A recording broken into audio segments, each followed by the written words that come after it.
He just walked in the room with no story, nothing, and just said, "Honky Kong." And we burst out laughing. And from that moment, it just began to form. Like some of those ideas click.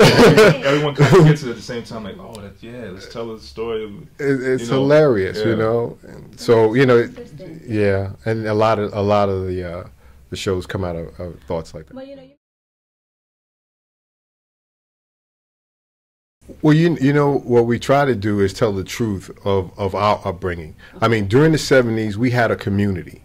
At least I did. I remember, you know, growing up in the community, we looked after each other. You know, it was a time where, you know, if you were doing something wrong, your neighbor would see you and chastise you as if they were your parent, and you knew your parents were going to know. Chastise, that's the word you want to use? Yeah, that's what we call it, right? Yeah. You know, but you know, it took a village. I'm not saying everything was perfect, but you know, we did have a community, and that was one of the beautiful things about it. That's why, in our own weird way, like say for instance, the orphanage, we have something that people would call exploitive because you got prostitution and promoting prostitution and all this other stuff like that.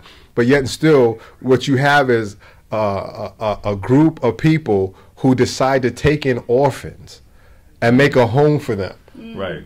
In a situation that is most unlikely. But because it's needed in the community, they take it upon themselves.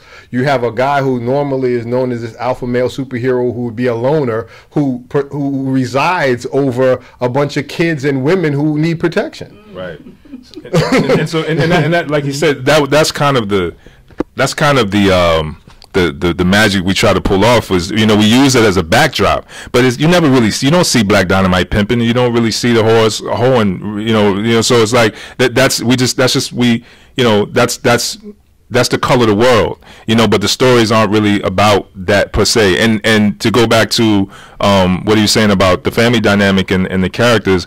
You know, there's a lot of there's a lot of dysfunction in most people's family, and I think there's something interesting about seeing a dysfunctional family try to stick together, and that's really what it's about. I mean, you look at The Simpsons, it's the same thing. As you look at Family Guy, it's all dysfunctional family trying to pull it together and work through their issues, and that's what it is essentially. You know. Okay, great, well, I love it. Can you tell everybody the nights, the premiere dates, when it comes on? It premieres October 18th. And I believe that's a Saturday. I'm not sure. Right. I think it's Saturday. October 18th, right? Yes, October 18th. Okay. On Adult Swim.